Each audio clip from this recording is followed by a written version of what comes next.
Hoy en día, el LSD y la mayoría de alucinógenos son ilegales. Durante décadas, millones de personas en Occidente creían que el ácido y drogas similares podían abrir las puertas de la percepción. Pero al abrirse una puerta, otra se cerró. Desde las culturas primitivas, las plantas alucinógenas parecen haber formado siempre una parte importante de la sociedad humana. ¿Qué ocurrió para que una de las sustancias más veneradas del mundo chamánico se convirtiera en la más vilipendiada del moderno? Esta es la historia del descubrimiento del peyote, las setas mágicas y otras sustancias. La aventura poco conocida de un hombre por clasificar las plantas de los dioses. Antes de que se conocieran bien los alucinógenos, un auténtico Indiana Jones, Richard Evans Schultes, recorrió América en busca de estas sustancias psicotrópicas. Schultes revolucionó la ciencia y generó otra revolución que nunca imaginó.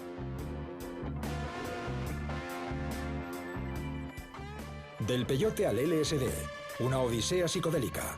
Episodio 1. Para la mayoría, el LSD y la psicodelia son sinónimos de los 60 y la generación hippie. Pero las plantas psicotrópicas y los alucinógenos han coexistido desde siempre con los seres humanos e incluso puede que suscitaran las primeras manifestaciones artísticas de nuestros antepasados prehistóricos. De no haber sido por la investigación científica de un hombre, puede que el peyote, las setas mágicas y otras plantas sagradas hubiesen permanecido ocultos en la sombra. Incluso hoy en día, poco se sabe sobre ellas. Algunos científicos creen que los alucinógenos pueden contener valiosas pistas sobre el funcionamiento de la mente. Cuando yo era un joven estudiante en Harvard, Richard Evans Schultes era una especie de leyenda en el campus. Un profesor bondadoso que disparaba cerbatanas en clase y había vivido misteriosamente en la Amazonia durante años. Probablemente el explorador vivo más importante del siglo XX. Por supuesto, lo que realmente le intrigaba eran las curiosas plantas que le habían inspirado en sus primeros trabajos en Oklahoma y posteriormente en México. Estas curiosas plantas que hoy conocemos como alucinógenos.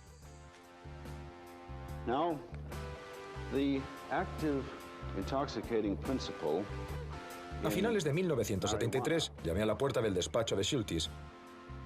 2 semanas más tarde me encontraba en la Amazonia viviendo entre muchas de las mismas tribus que Schultes había visitado 30 años antes.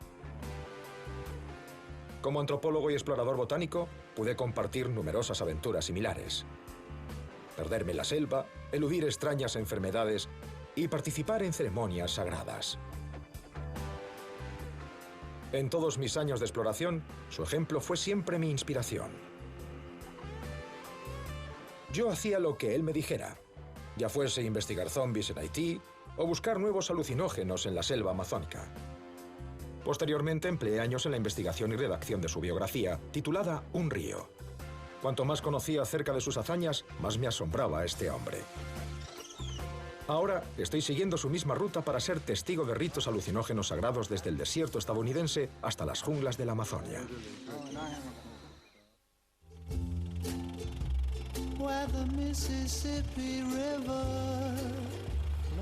En el verano de 1936, un estudiante de Harvard de 21 años dejó Boston para iniciar uno de los viajes más largos y extraños del siglo XX. Su inspiración era una planta.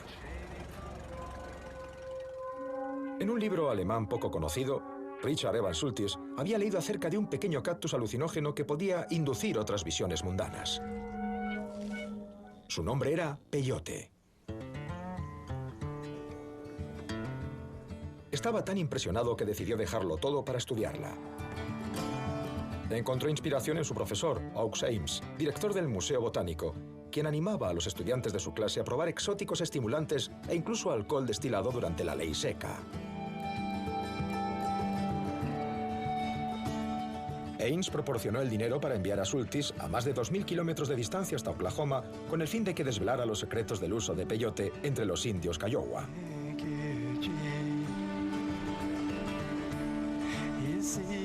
El peyote crece en el sudeste estadounidense y en el norte de México.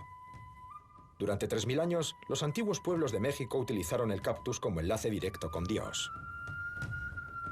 En 1521, los colonizadores españoles prohibieron su uso.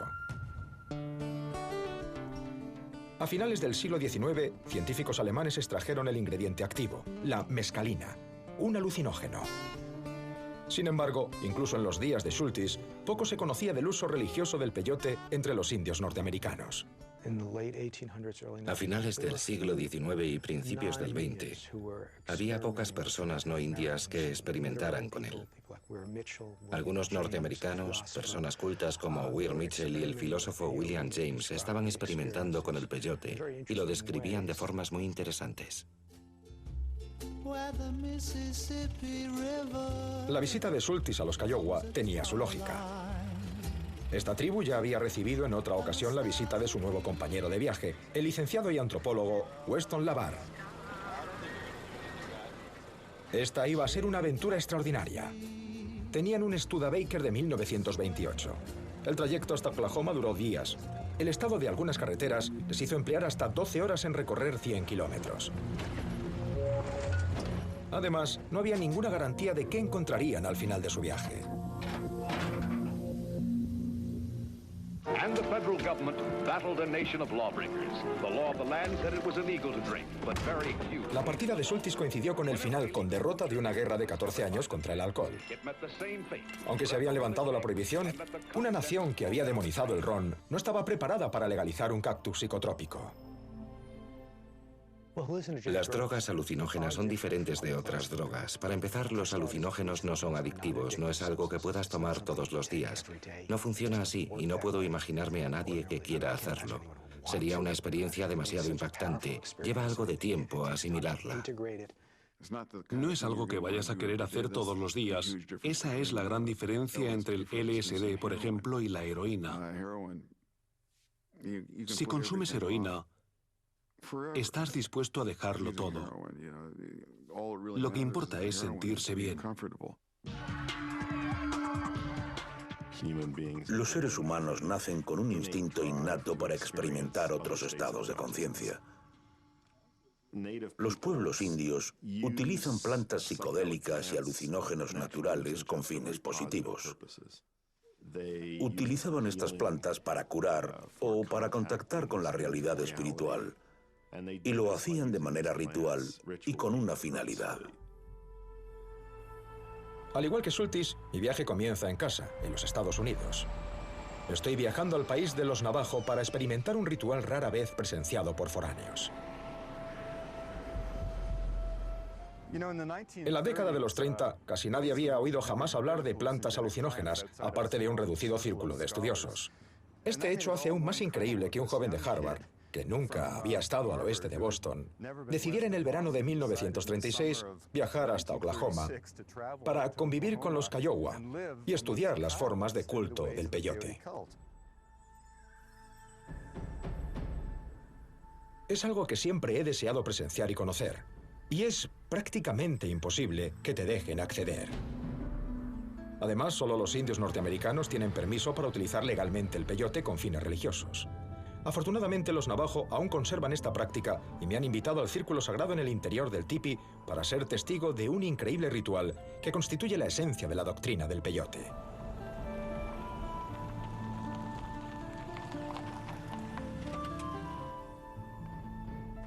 ¿Sabes, Calvin? Estoy extremadamente agradecido por poder estar aquí con vosotros, porque durante toda mi vida he deseado presenciar una ceremonia del peyote y tomar parte en ella toda mi vida. ¿Por qué? Porque mi gran héroe, el hombre que me enseñó todo... ¿Quién era? Su nombre era Richard Evans Schultes. He leído todo lo que ha escrito sobre ella y, sin embargo, nunca he tenido la oportunidad de asistir a una. Así que es algo muy importante. Gracias por hacerlo posible. Así que nunca has estado en el peyote. No. ¿Aún no? No.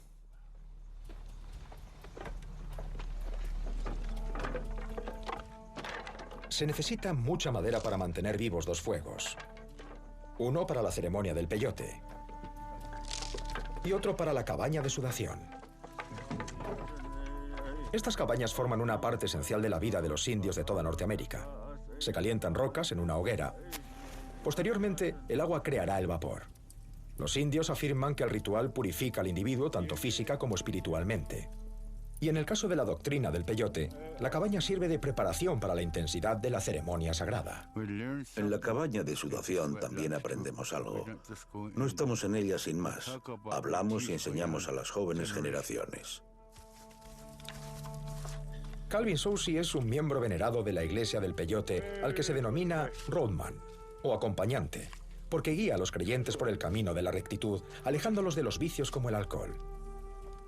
El cactus es el vehículo. Richard Schultes tuvo noticias del peyote a través de un acompañante legendario, Belo Cousat, quien nació en una época en la que los búfalos aún cubrían las llanuras. Acceder a la cabaña de sudación es como penetrar en la madre tierra, en el vientre de la madre. Las cosas que dañan a una persona están en nuestro interior y entramos allí para purificarnos. Posteriormente, cuando vamos a una ceremonia ya estamos limpios. Aún podemos rezar y entonces es cuando comienza a hacer efecto la medicina. Se parece un poco a entrar en un horno. Una vez en el interior todo está muy oscuro. Pero entonces comienzan las canciones que te preparan para la larga noche de rituales del peyote que queda por delante.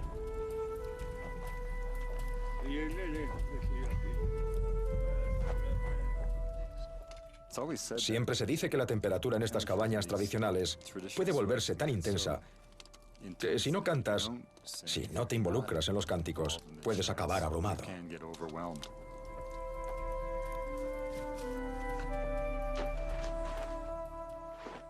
Las ceremonias de la cabaña de sudación son sagradas y Calvin no quiere que entren las cámaras.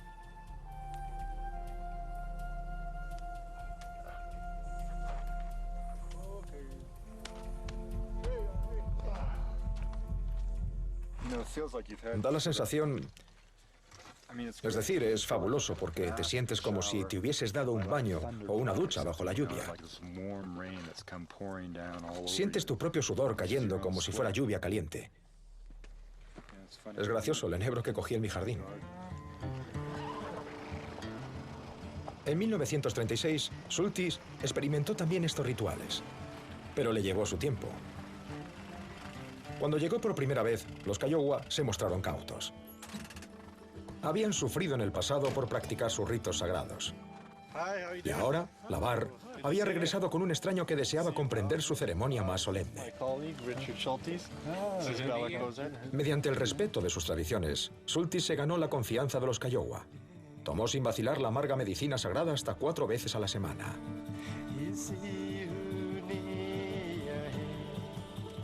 Schultes se quedó asombrado ante los colores caleidoscópicos. Pero ni siquiera él pudo escapar a las náuseas, efectos secundarios del cactus, considerados parte esencial del ritual.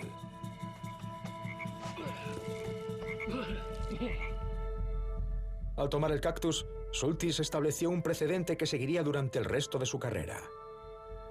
Rehusó ser el típico científico frío que se mantiene al margen y se sumergió en la cultura india para aprender los secretos negados a los foráneos. Creo que quedé fascinado desde el momento en que le vi. Poseía una increíble fuente de conocimiento. Era simplemente una persona interesante, alguien a quien quería conocer. Creo que, en el fondo, mi sensación era que se trataba de una persona bastante salvaje. Incluso me atrevería a decir que un proto-hippie, algo que en aquella época no contaba con un verdadero apoyo social. La investigación de Schultes no pudo llegar en el mejor momento. Aún quedaban algunos ancianos de la generación que fundó la doctrina del peyote.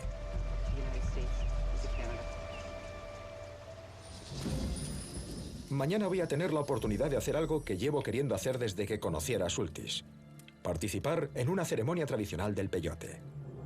Para él, aquel verano en Oklahoma fue solo el comienzo de una vida de exploración. Descubriría plantas sagradas y alucinógenos tan potentes que cambió una generación. El explorador botánico Richard Evans Schultes era un auténtico Indiana Jones, cuyo descubrimiento de plantas alucinógenas estableció las bases para los psicodélicos años 60. Su aventura comenzó en Oklahoma en 1936, trabajando con los indios Kiowa para desentrañar los misterios de la doctrina del peyote. Durante años estudié con Schultes. Ahora sigo sus pasos comenzando aquí, en una ceremonia del peyote de la que existen pocos testigos y que se está preparando ahora mismo. Está húmedo, ya podemos hacer la luna. Las ceremonias del peyote son una mezcla de creencias indias y cristianas. Se prepara un altar con forma de media luna y posteriormente brasas de carbón hasta formar el pájaro de trueno mitológico. Este es el altar con forma de media luna, el cual, una vez dado forma, se convierte en un símbolo del camino del peyote, que es una senda de rectitud por la que debes caminar. El fuego estaría aquí, justo en el centro, donde en último término yacerían las cenizas. Uno incluso puede apreciar cómo se extenderán las cenizas hasta adoptar la forma del pájaro de trueno.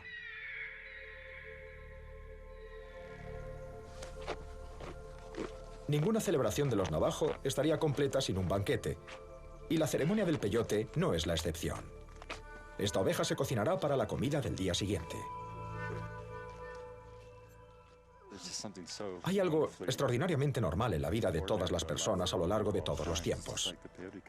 Es exactamente igual que el culto del peyote, es decir, es una especie de telón de fondo de la vida de estas personas, es lo que haces para estar bien. Aquí, el peyote es sagrado. Nunca se consume para colocarse. De hecho, los miembros de la tribu que intentan desengancharse de alguna droga recurren al peyote. Es algo nuestro, algo que hacemos por tradición. Pero si hay alguien que necesita ayuda porque consume drogas y desea desengancharse, viene a la ceremonia del peyote y obtiene una cura. Si quieren dejar de consumir drogas o alcohol, pueden venir a una ceremonia. Así que, en cierto modo, ni siquiera lo consideráis una droga. No. Es una medicina utilizada para tratar... Simplemente te ayuda, despeja la mente. He pasado 7 años estudiando el uso del peyote de los indios navajo y otros indios norteamericanos. Acabo de completar un estudio neurocientífico de cerca de 200 personas en su versión final. Los resultados muestran que estas personas gozan de buena salud. El ritual está protegido a nivel federal por una ley del Congreso, la Ley de Libertad Religiosa de los Indios Norteamericanos, aprobada en 1994. Sin embargo, no todos los estados cumplen dicho mandato, lo que crea cierta confusión. Como consecuencia, algunos miembros de la Iglesia Nativa Americana son a veces detenidos por transportar su sacramento ilegal al cruzar determinados estados. En el siglo XVI, los españoles prohibieron el uso del peyote, llegando incluso a matar a sacerdotes aztecas. Sin embargo, este continuó creciendo entre los indios mexicanos. Hasta finales del siglo XIX, el ritual no comenzó a extenderse a las tribus de los Estados Unidos. El hombre que lo hizo posible fue un jefe comanche de sangre mestiza llamado Quanah Parker. En 1884, Parker, gravemente herido en batalla, recibió peyote para curar su herida. Parker afirmó que, estando en trance, Cristo se le apareció y le dio el mensaje de que difundiera la fe del peyote. Fue Parker quien creó el altar de media luna, con el peyote en el centro, como un nuevo tipo de sacramento.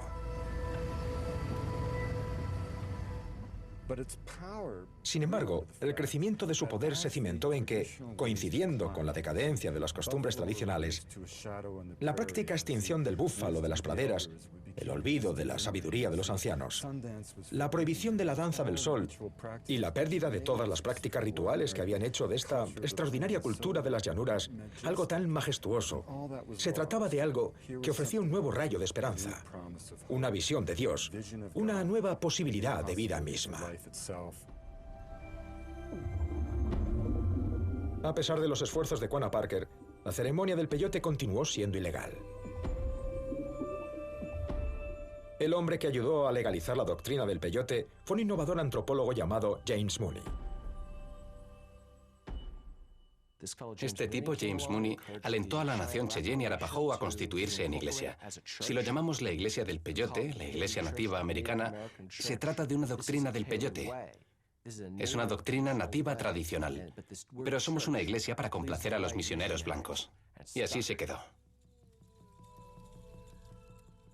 Cuando Schultes llegó hasta los Kiowa, la gran Norteamérica blanca o bien no tenía conocimiento del peyote o bien era hostil al mismo. Así que los norteamericanos que estaban a cargo de las reservas intentaban acabar con él. El peyote se mantuvo en la clandestinidad ya que seguía siendo ilegal. La Iglesia Nativa Americana se constituyó formalmente en 1918 con unos 20.000 miembros distribuidos en varios estados. Pero la oposición del gobierno continuó durante décadas. La primera ceremonia del peyote de Schultes fue una revelación. El cactus se utilizaba como herramienta de curación. una especie de oblea de comunión para acercar a los participantes a Dios.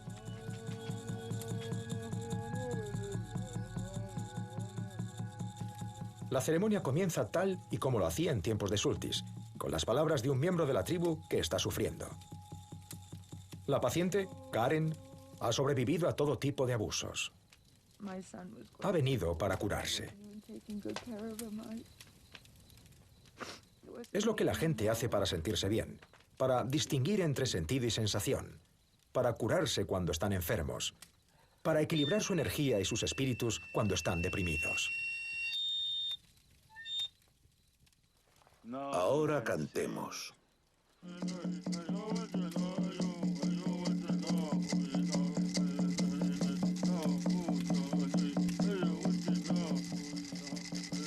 La copa del cactus del peyote se corta y se seca. La planta es extremadamente amarga. Algunos consumidores consiguen masticarla. Calvin la ha machacado y ha preparado un té para que resulte más fácil tomarla. Ahora procedemos a tomar la medicina. Como he dicho, no podemos obligar a nadie.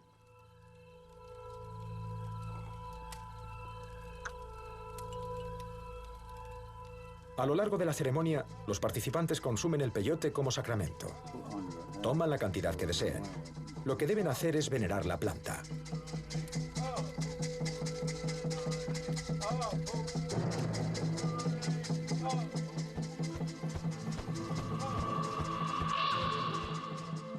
A veces, se toman cantidades simbólicas tan pequeñas que la planta no tiene efecto físico alguno.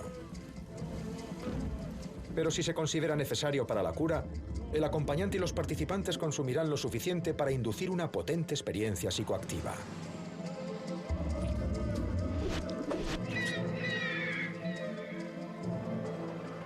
Sin embargo, tal y como descubrió Schultes, la experiencia tiene efectos secundarios.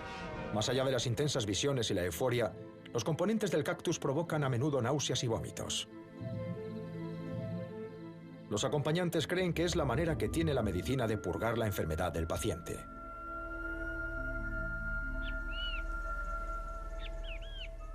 Al amanecer, el peyote comienza a desaparecer. Calvin pone fin a la ceremonia tal y como lo hacían los acompañantes en tiempos de Schultes, alejando de manera definitiva la pena y el dolor mediante el ala del águila sagrada.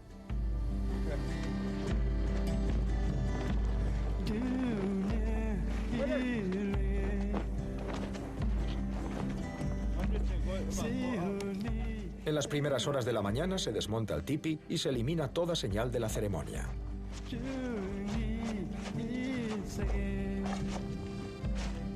El acto final consiste en cortar la cuerda que une los postes del tipi. De forma simbólica y quizás también tangible, las penas de Karen desaparecerán. Consiste en enseñar a la gente a comprender realmente qué hacen con sus cuerpos y la santidad de estos, así como a protegerlos. Una vez que la gente llegue a apreciar esto, puede que no le resulte tan raro a un anciano navajo sugerirle a un nieto que le acompañe en sus rezos a Dios, su creador, con el sacramento que llaman medicina, con M mayúscula. Y esta medicina hoy en día para ellos es el peyote.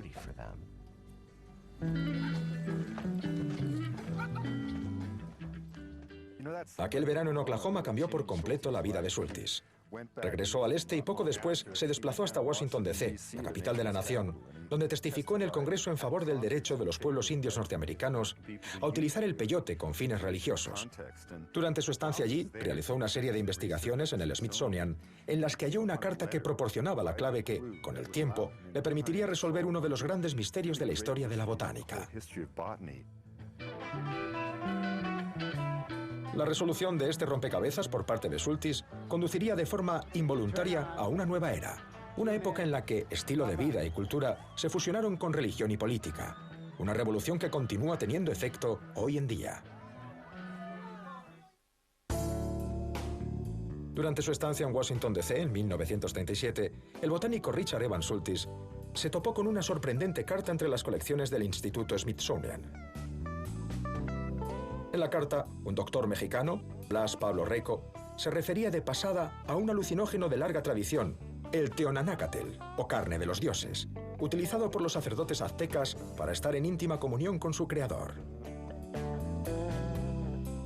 La carta de Reco, que traía consigo una muestra de peyote, afirmaba que el Teonanácatl no era peyote, tal y como se creía, sino que era una seta que aún utilizaban los indios en las montañas de Oaxaca. Schultes creyó a Reco y convenció posteriormente a Ames para que financiara su viaje a México para buscar la verdadera identidad de la planta azteca.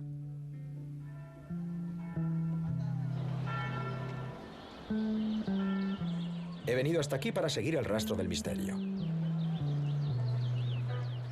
La carta de Reco fue la clave para resolver el puzzle, porque insinuaba no solo que el Teonanácatl era una seta, sino que estas setas se seguían utilizando en ceremonias en regiones remotas de México.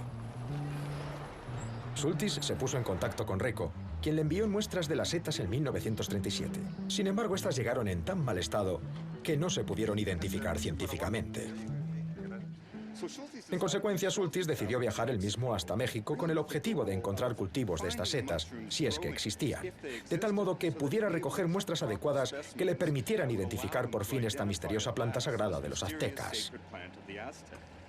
Así que vino en autobús de línea hasta México, donde se encontró con Reco. Juntos viajaron en tren hasta el sur a través de las montañas de Oaxaca y posteriormente a caballo hasta llegar a la pequeña comunidad mazateca de Huautla.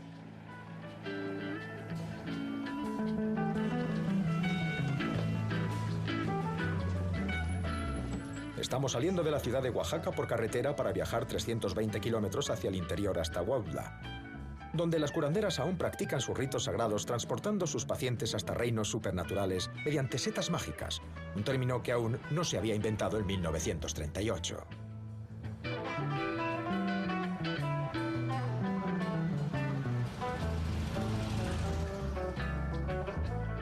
Resulta difícil cuando llegas a este país comprender e imaginar cómo era en tiempos de Schultes.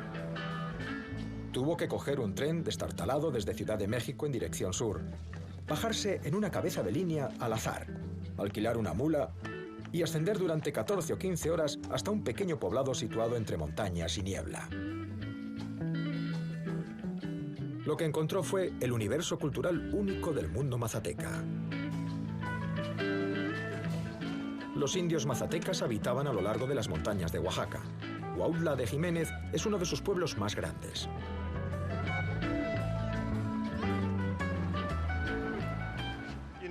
Resulta a la vez extraño y maravilloso estar aquí en Huautla. He desarrollado en mi mente una imagen del lugar a partir de todas las fotografías que sacó Schultes. Resulta increíble pensar en él, en 1938, subiendo por esta misma calle. Por entonces era un simple camino de adoquines flanqueado a los lados por casas mazatecas.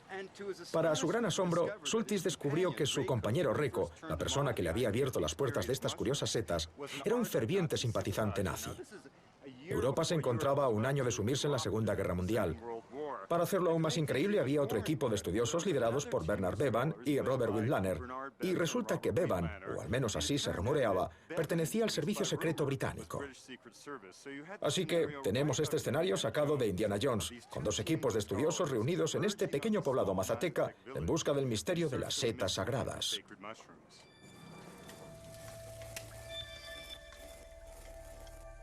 Con la ayuda de Reco, Schultes recorrió el poblado en busca de alguien que pudiera conocer esta seta alucinógena. Necesitaba un espécimen completo para poder clasificar científicamente esta carne viva de los dioses. Estoy intentando localizar a una conocida curandera con la esperanza de que me permita presenciar una ceremonia chamánica de las setas. ¿La señora es por allá?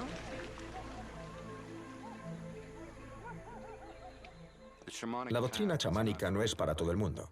Es el individuo quien tiene una vocación especial inspirada por lo divino. Es este el que se convierte en intermediario entre el reino de lo mundano, el reino de lo corriente y el reino de los espíritus. Como todas las curanderas, Inés llama a las setas pequeños dioses. Tener buenas calificaciones de estudios a eso para poder ayudarlos. A mi pregunta de cuál es la importancia de las setas, Inés dice que las llaman pequeños dioses por un motivo, ya que, de hecho, son en cierto sentido pequeños dioses de los mazatecas. Aunque son alucinógenas, no son en absoluto una droga. Se utilizan para curar no solo problemas físicos, sino cualquier tipo de problema. La seta en sí misma es un vehículo a otro reino, en el que pueden ocurrir cosas buenas. Inés me está llevando en busca de los pequeños dioses. Sí, por acá, por esos lugares, pues. Nada más que así, pues, tenemos que buscarlo así con la mano, porque se da... La idea que los mazatecas tienen de las setas es una fusión total de ideas precolombinas y católicas. La creencia no es que las setas simplemente crecen de la tierra, sino que solo crecen en aquellos lugares en los que la sangre o la saliva de Cristo cayeron a la tierra. Schultes solía decir que los misioneros se quejaban de lo complicado que era explicar a los mazatecas qué era la comunión sagrada, porque los mazatecas solían responder: ya lo hacemos, nosotros ya comemos el cuerpo de Cristo. Así que, al consumir las setas, no solo participabas de la tradición mazateca, sino que literalmente tomabas el cuerpo de Cristo. En 1938, Schultes y Reco pasaron semanas buscando la identidad de la seta mazateca. Mientras tanto, Robert Whitblaner y el otro equipo de estudiosos asistieron a una de las ceremonias secretas y relataron el uso de una seta especial. Sin embargo, ambos equipos fueron incapaces de hacerse con una muestra. Corrieron la voz entre los lugareños y un día apareció un indio con un surtido de setas recién recolectadas. Schultes reconoció entre ellas uno de los primeros especímenes secos de Reco. Era Teonanácatl, la carne de los dioses.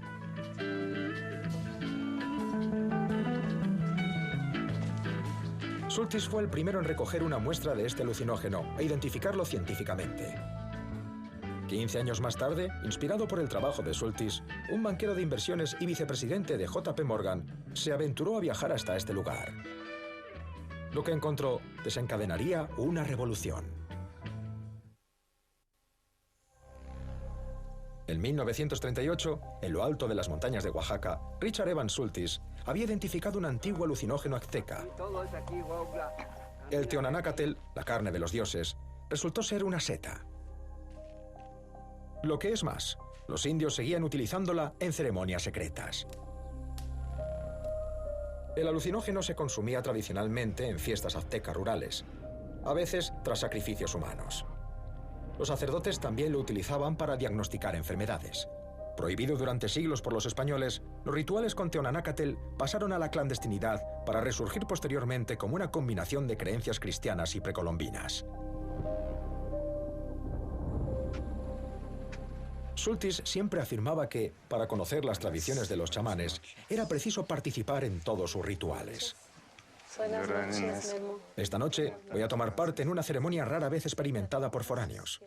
Un viaje al interior de la mente guiado por Inés, una curandera extraordinaria. Pienso, este es el copal.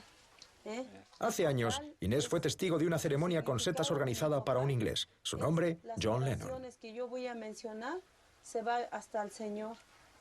Por medio de su... Uno de estos chicos padece un dolor desconocido. Su madre lo ha traído hasta aquí para que lo curen. En ese cerrito, ella dijo... Tanto Inés como el chico tomarán las setas. Al igual que los antiguos aztecas, la curandera cree que las setas permiten diagnosticar enfermedades. Ahorita espérate, hijo. Primero, todos los participantes se purifican con incienso y hojas inocentes.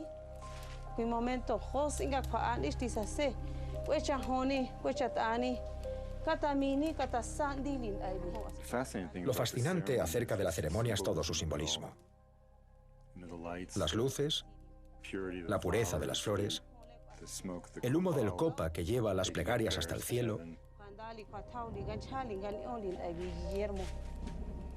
Es ahora cuando comienza en verdad el viaje. Vas a comerlo uno por uno. ¿Sí? ¿Así? Ah, sí. Inés canta para guiar a los participantes en su viaje. No ha aprendido el arte de curar, el arte del ritual de un libro. Ni siquiera de otra persona u otra curandera, sino de la seta misma. La seta es el profesor. Vayan para acá y para allá y que nos obedezcan. donde tú estés, Él te purifica y te limpia, Señor. Por último, Inés me aplica unos polvos de tabaco sagrados para protegerme durante la ceremonia.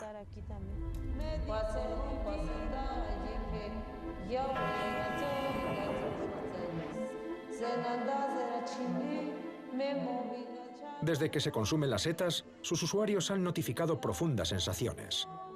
Algunos sienten la presencia de Dios, otros sienten renacer. En tu vida, en lo futuro, eso es lo que te desea este canto. El ingrediente activo de las setas es la psilocibina, una sustancia similar a los productos químicos que controlan determinadas funciones cerebrales, incluida la de la percepción del mundo. El componente es tan parecido que cuando los humanos comen la seta, sus sustancias químicas interactúan con las nuestras propias. El resultado, un estado alterado de la percepción. Walter Pankey, del Instituto Tecnológico de Massachusetts, llevó a cabo su famoso experimento de Viernes Santo con psilocibina, mediante el cual demostró que este tipo de marco de investigación ofrecía el potencial de una experiencia mística. Había también un estudio reciente de Johns Hopkins que curiosamente copó la portada de periódicos de todo el mundo acerca del potencial de la psilocibina para inducir experiencias místicas. Amanece tras la ceremonia. Por todo Wauda, las curanderas han llevado a decenas de personas en viajes idénticos a lo largo de la noche. Poder experimentar una ceremonia ritual como la de anoche es simplemente algo increíble, una fantástica oportunidad. Por supuesto, cuando llegó hasta aquí, Schultes fue capaz de identificar la seta, pero no tuvo la oportunidad de tomarla en un contexto sagrado. En parte debido a que Reco advirtió de que se trataba de una ceremonia demasiado secreta y sagrada, en la que era imposible penetrar.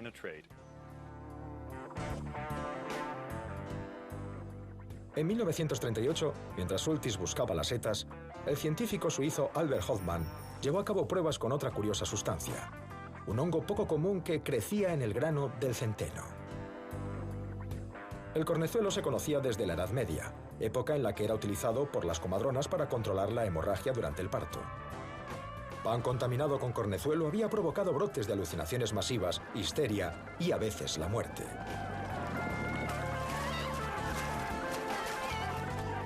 Trabajando con un potente extracto de cornezuelo, Hoffmann sintetizó un componente que denominó dietilamida del ácido lisérgico, o LSD.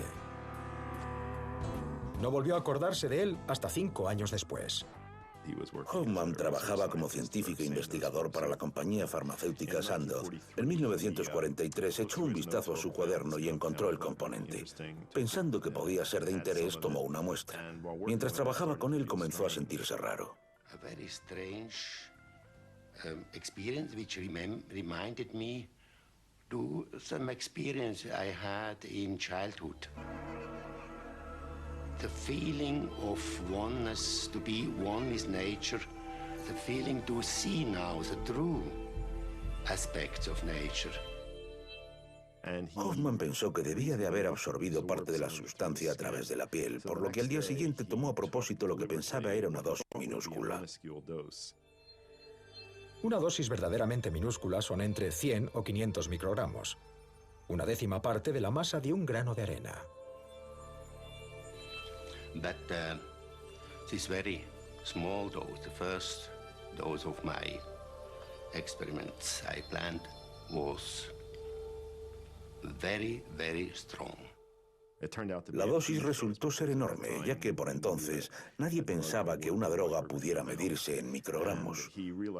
No tardó en darse cuenta de que estaba sufriendo una reacción muy fuerte, así que cogió su bicicleta y se fue a casa. Una vez allí, dejó constancia de aquel viaje en bicicleta. El pasado viernes, 16 de abril de 1943, me vi obligado a interrumpir mi trabajo en el laboratorio a media tarde e irme a casa. Afectado por una sorprendente agitación, combinada con ligeros mareos, percibía un torrente ininterrumpido de imágenes fantásticas, formas extraordinarias, con un intenso juego caleidoscópico de colores.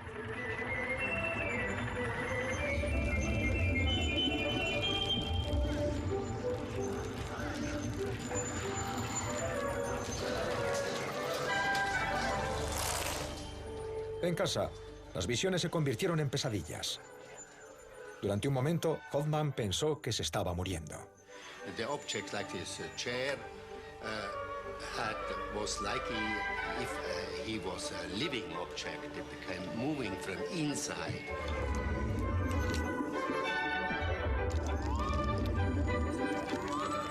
Und dann ganz langsam ging der Horrortrip in eine wunderbare Trip. Plötzlich hatte ich das Gefühl, es kommt ein neues Leben in mich hinein. Y así tuvo la primera experiencia con LSD de la que se tiene constancia. Creo que en lugar de darle miedo, le resultó bastante interesante. Poco después presentó la experiencia con LSD al presidente y al consejo de Sandoz. Uno de ellos tuvo una experiencia muy positiva y otro una muy negativa.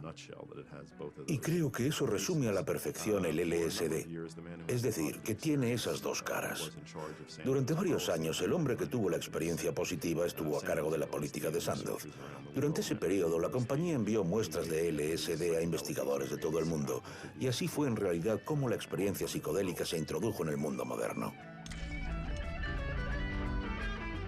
A través de la serendipia y de la sabia manipulación de las moléculas de cornezuelo, Hoffman había dado con el alucinógeno sintético más potente. Pasó a la historia como el padre del LSD.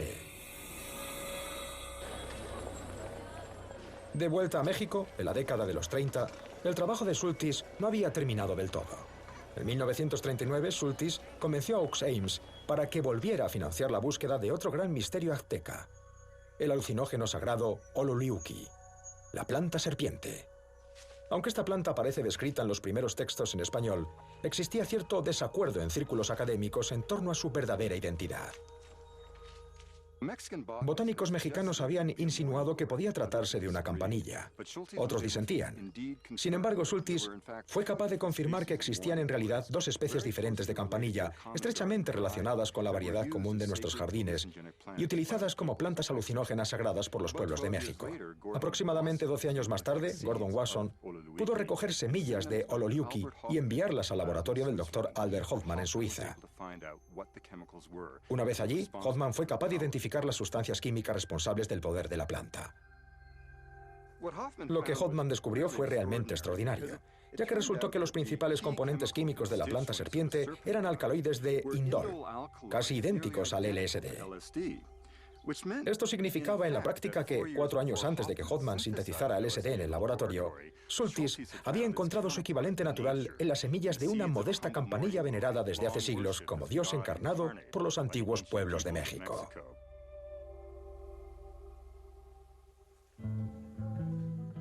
De 1939 en adelante, Schultes publicó varios trabajos sobre sus mágicos descubrimientos en Oaxaca, que tuvieron poca aceptación. Más de una década después, el escritor y mitólogo inglés Robert Graves vio el artículo de Schultes sobre las setas sagradas en una publicación de antropología. Graves envió el artículo a su amigo y micólogo, el banquero de Nueva York, Gordon Wasson. Inspirado por Schultes, Wasson viajó hasta Huautla en busca de una curandera llamada María Sabina, con la esperanza de que le permitiera asistir a una ceremonia secreta. Tras 3 expediciones, Wasson consiguió ganarse su confianza y se convirtió en el primer occidental en ingerir la carne de los dioses en una ceremonia mazateca.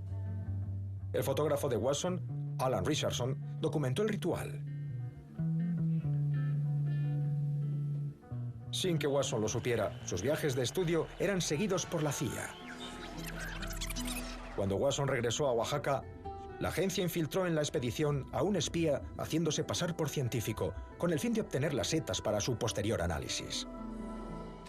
La CIA se dio cuenta de que se trataba de una droga que provoca ansiedad, que si se la dabas a una persona, ésta sentiría tal ansiedad que alucinaría y se volvería más vulnerable a la manipulación de un espía norteamericano, ¿se entiende? Por entonces, científico y espías no eran los únicos conocedores del secreto. El secreto no se destapó hasta que Wasson publicó el artículo en la revista Life en 1957, ya que estableció un vínculo con el chamanismo y el mundo arcaico, y no lo cimentó en las fantasías paranoicas de la CIA. El artículo de Watson en la revista Life marcó un hito. Un redactor le adjuntó un título con gancho, En busca de las setas mágicas, y abrió con él una nueva puerta de percepción para toda una generación. A la edad de 26 años, Schultes ya había realizado los descubrimientos de toda una vida. Sin embargo, era solo el comienzo. Aún le aguardaba su mayor odisea, esta vez en la Amazonia. Lo que no se imaginaba es que acababa de plantar las semillas de la revolución psicodélica.